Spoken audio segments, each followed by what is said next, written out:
YouTube চ্যানেলে আমাদের যে ব্যাকরণ ক্লাস চলছে সকলকে স্বাগত জানাই।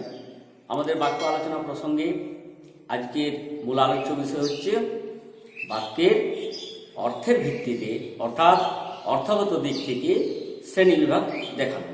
ঠিক আছে, এই গঠনগত দিক থেকে যে শ্রেণীবিভাগ তার চাইতে এই অর্থগত যে শ্রেণীবিভাগগুলি আছে এখানে বিষয়টি কিন্তু সহজেই মনে রাখা সহজ, কেননা এখানে যে নামগুলি দেওয়া আছে অর্থাৎ যে শ্রেণীবিভাগের প্রথমে যে টাইটেলটা আমরা পাচ্ছি সেই অনুযায়ী কিন্তু এই বাক্যের বিষয়বস্তু এবং সেই সূত্র ধরে নামকরণের সূত্র ধরে বিষয়বস্তুটি গভীরে সহজে প্রবেশ করার একটা সুযোগ আছে। তাহলে দেখা যাক অর্থগত দিক থেকে বা অর্থ অনুসারে বাক্যের শ্রেণীবিভাগ। আমরা প্রথমে যে শ্রেণীবিভাগটি পাচ্ছি সেটি হচ্ছে নির্দেশক বাক্য, অর্থাৎ এই নামকরণের মাধ্যমে বোঝা যাচ্ছে যে কোনো কিছু নির্দেশ করা হচ্ছে। নির্দেশক যাকে আমরা বলছি ইন্ডিকেটিভ সেন্টেন্স। এছাড়াও বর্তমানে এই নির্দেশক নামটি আরো বিভিন্নভাবে বলা হয়, যেমন নির্দেশক সূচক এবং নির্দেশাত্মক বাক্য। সবচেয়ে বেশি প্রচলিত এখন এই নির্দেশাত্মক বাক্য। ঠিক আছে, তাহলে নির্দেশক বাক্য হোক বা নির্দেশক সূচক হোক কিংবা নির্দেশাত্মক হোক, মূল বিষয়টা হচ্ছে কি যে এই বাক্যে কোনো বিষয়ে বা কোনো ঘটনা সম্পর্কে নির্দেশ করা হয়। সেজন্য পুরো সংজ্ঞাটি আমরা লিখিনি, জাস্ট বুঝিয়ে দেওয়ার জন্য অল্প বলেছি যে বাক্যে কোনো বিষয়ে কোনো কিছু নির্দেশ করা হয় তাকে আমরা বলি নির্দেশক বাক্য। ঠিক আছে, এখন উদাহরণ দিন এই কারণে, কারণ নির্দেশক বাক্যকে আমরা আবার দুটি ভাগে ভাগ করব। সেই দুটি ভাগ হচ্ছে কি, একটি অস্তর্থক আর একটি হচ্ছে নাস্তর্থক। এটি পুরাতন নাম, এখনো নামগুলি প্রচলিত আছে। এছাড়াও সদর্থক, ননর্থক এই নামগুলিও ছিল, এখন বেশিরভাগ প্রচলিত হচ্ছে হ্যাঁ বাচক আর হচ্ছে না বাচক। ঠিক আছে, অস্তর্থক বা সদর্থক বা হ্যাঁ বাচক এই বাক্যকে আমরা ইংরেজিতে বলছি এফার্মেটিভ সেন্টেন্স। অস্তর্থক, সদর্থক বা হ্যাঁ বাচক। এখানে কি হয়, যেহেতু হ্যাঁ বাচক আছে তার মানে কি স্বীকার করা হয়। কি স্বীকার করা হয়? কোনো ঘটনা বা ভাব সম্পর্কে তার যে একটা অস্তিত্ব আছে বা সেই বিবৃতির কথা বলা হচ্ছে সেই বিবৃতিটিকে স্বীকার করা হয়, অর্থাৎ আমরা মেনে নিই যে হ্যাঁ এটা ঠিক আছে। এই বিবৃতির মাধ্যমে প্রতিষ্ঠা করার চেষ্টা করা হয়, যেমন ঝুলন আজ স্কুলে এসেছে। তাহলে এটা পরিষ্কার আমরা এই বিবৃতিকে মেনে নিচ্ছি যে হ্যাঁ সে স্কুলে এসেছে, বিষয়টা আর অন্য কিছু নয়। ঠিক আছে, এরপর আমরা চলে যাচ্ছি নাস্তর্থক বা ননর্থক বা না বাচক। এটাকে আমরা নেগেটিভ সেন্টেন্স হিসাবে ধরছি, মানে এই ইন্ডিকেটিভ সেন্টেন্সের বিভাগ। তাহলে এখানে এর উল্টোটা হবে, যেখানে কোনো ঘটনা বা ভাবকে প্রতিষ্ঠা করা হচ্ছিল এখানে কি করা হবে, অস্বীকার করা হবে। কোনো ঘটনা বা ভাব সম্পর্কে একটা কিরকম ভাব থাকে, অস্বীকারের ভাব, ওটা অস্বীকৃত হয়। যেমন ময়না আজ স্কুল যাবে না, তো যাবে না ঠিক আছে, এখানে ননর্থক না দিয়ে করা হয়েছে। আমরা ননর্থক অব্যয় বা না সূচক শব্দ দিয়ে এর পূর্ব আমরা আলোচনা করেছি যে কিভাবে আমরা প্রয়োগ করি। তাহলে এক নম্বরে নির্দেশক বাক্য আমাদের দুটি শ্রেণী বিভাগ এবং নির্দেশক বাক্য বিষয়টি আমরা বুঝতে পারলাম। এরপরে চলে যাচ্ছে দুই হচ্ছে প্রশ্ন সূচক, এর অপর নাম হচ্ছে প্রশ্নবাচক বা প্রশ্নবোধক বাক্য। ঠিক আছে, যে নামে রাখি না কেন মূল কথা হচ্ছে যে প্রশ্ন সূচক, প্রশ্নবাচক, প্রশ্নবোধক বাক্যে একটা জিজ্ঞাসার ভাব থাকে বা প্রশ্ন করা হয়, একে ইংরেজিতে বলছে ইন্টারোগেটিভ সেন্টেন্স। তাহলে এখানে সংজ্ঞা যদি লিখতে বলে আমরা কি লিখবো না, যে বাক্যে কোন ঘটনা বা ভাব সম্পর্কে কোনরূপ প্রশ্ন বা জিজ্ঞাসার ভাব থাকে তাকে বলা হয় প্রশ্নসূচক বাক্য। ঠিক আছে, যেমন কে যায়, তোমার নাম কি, কবে এসেছো ইত্যাদি ইত্যাদি। মনে রাখতে হবে এই প্রশ্নসূচক বাক্যের ক্ষেত্রে বাক্যের শেষে আমরা এই জিজ্ঞাসা চিহ্নটা কিন্তু দিয়ে থাকি। ঠিক আছে, এটা দিতে হবে। হয়ে গেল। এরপর আমরা চলে যাচ্ছি 3 নম্বর শ্রেণী বিভাগে। এই 3 নম্বর শ্রেণী বিভাগে পাচ্ছি আমরা অনুজ্ঞাবাচক বাক্য, অর্থাৎ অনুজ্ঞাবাচকের অপর নাম হচ্ছে আজ্ঞাসূচক বাক্য, যার ইংরেজি নাম হচ্ছে ইম্পারেটিভ সেন্টেন্স। তাহলে অনুজ্ঞা, এই অনুজ্ঞা কথাটির অর্থ কি? অনুজ্ঞা কথাটির অর্থ হচ্ছে আদেশ, উপদেশ, অনুরোধ, নিষেধ ইত্যাদির একটা ভাব থাকে। ঠিক আছে, তাহলে এখানে এই অনুজ্ঞাবাচক শব্দটিকে আমরা আবার আজ্ঞাসূচক বাক্য হিসেবে প্রয়োগ করছি। এখানে আদেশ, উপদেশ, অনুরোধ, নিষেধ ইত্যাদি বোঝায়। যেমন আমরা ঘরের বাইরে যাও, তাহলে একটা এখানে আদেশ করা হচ্ছে। ঠিক আছে, বা হয়তো উপদেশ দিচ্ছি দেখে শুনে রাস্তায় হাঁটবে, উপদেশ দিলাম।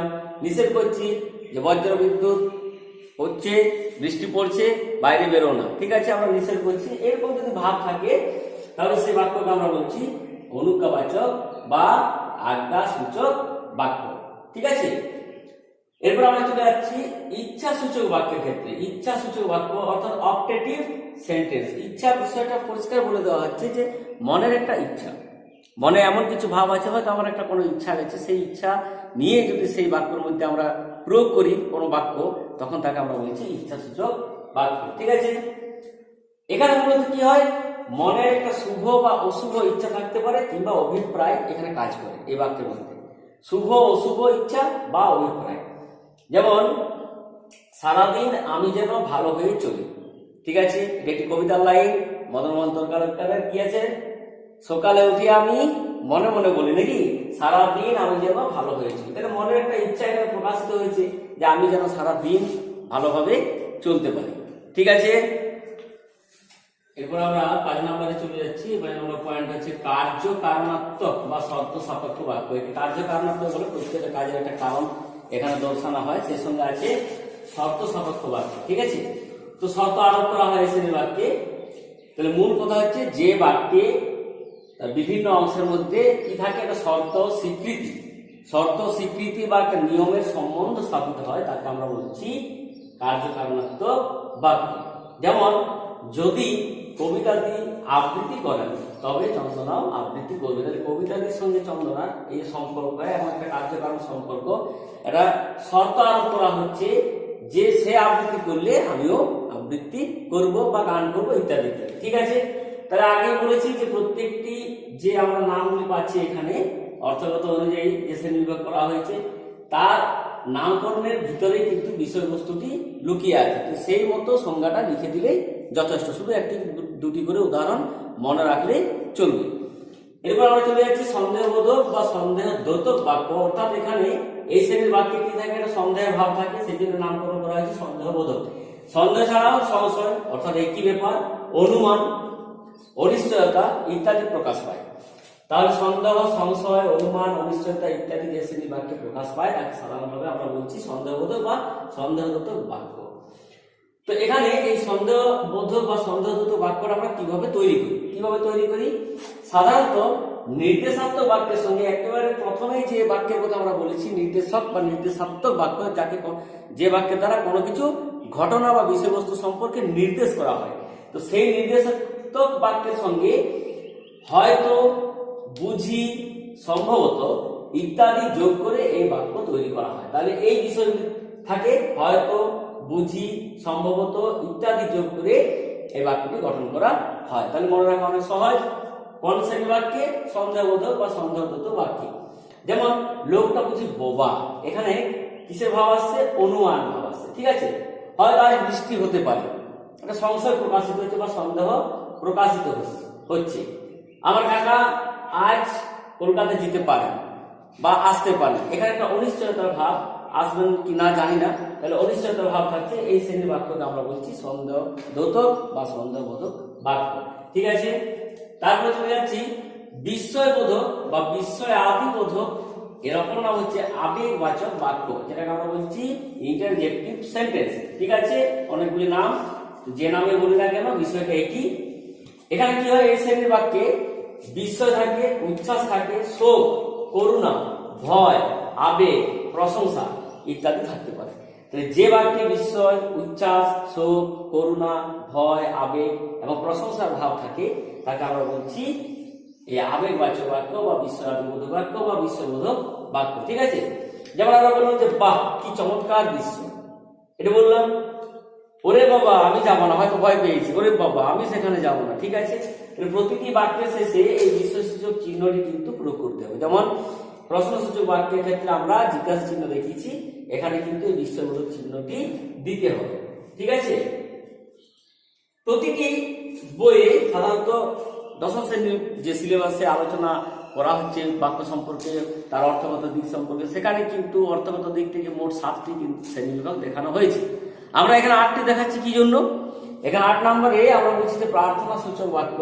এখানে প্রার্থনা সূচক বাক্য দেখানো হচ্ছে এই কারণেই, কারণ যে শ্রেণীর বাক্যকে প্রার্থনা সূচক বাক্য সেখানে বলা হয়েছে তার সঙ্গে কিন্তু এর একটা সূক্ষ্ম পার্থক্য রয়েছে। তাহলে বিষয়টিকে আগে দেখা যাবে।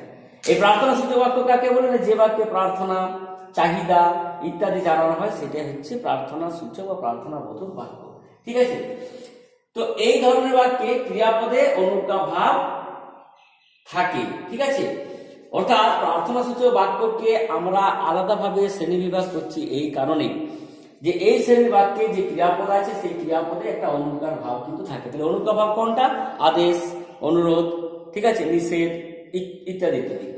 কিন্তু ইচ্ছাসূচক বাক্য যেখানে দেখানো হয়েছে সেই ইচ্ছাসূচক বাক্যের মধ্যে অনেকে কিন্তু এই প্রার্থনাসূচক বাক্যের অন্তর্ভুক্ত করছেন, অর্থাৎ প্রার্থনাসূচক বাক্য এবং ইচ্ছাসূচক বাক্য যে একই এটা তারা প্রতিষ্ঠিত করতে চাইছেন। কিন্তু আমরা এখানে আলাদাভাবে দেখাচ্ছি এই কারণে, একটু আগে বললাম যে প্রার্থনাসূচক বাক্যের যে ক্রিয়াপদ সেখানে কিন্তু একটা অনুজ্ঞা ভাব থাকে, কিন্তু ইচ্ছাসূচক বাক্যের ক্ষেত্রে এই অনুজ্ঞা ভাবটি থাকে না। সেই জন্যই এই প্রার্থনাসূচক বাক্যকে ইচ্ছাসূচক বাক্য থেকে আলাদা করা হয়েছে। যেমন অন্ধজনে দেহ আলো। তাহলে প্রার্থনাসূচক বাক্যের ক্ষেত্রে আমরা দেখলাম যে ক্রিয়াপদে অনুজ্ঞা ভাব থাকছে, কিন্তু ইচ্ছাসূচক বাক্যের ক্ষেত্রে অনুজ্ঞার ভাব থাকে না। অন্ধজনে দেহ আলো, কিংবা আমরা হয়তো বলি ভগবান তোমার মঙ্গল করুন ইত্যাদি ইত্যাদি। তাহলে বিষয়টা আশা করছি পরিষ্কার হয়েছে সকলের কাছে। আমরা বাক্যের যে দুই ধরনের শ্রেণীবিভাগ, গঠনগত এবং অর্থগত, এটি মূলত শেষ হলো, আজকে শেষ করলাম। আশা করছি সকলেই বুঝতে পেরেছেন। আমরা শীঘ্রই বাক্যের অন্যান্য বিষয়গুলি আবার নিয়ে আসছি, সঙ্গে থাকুন। সকলকে ধন্যবাদ।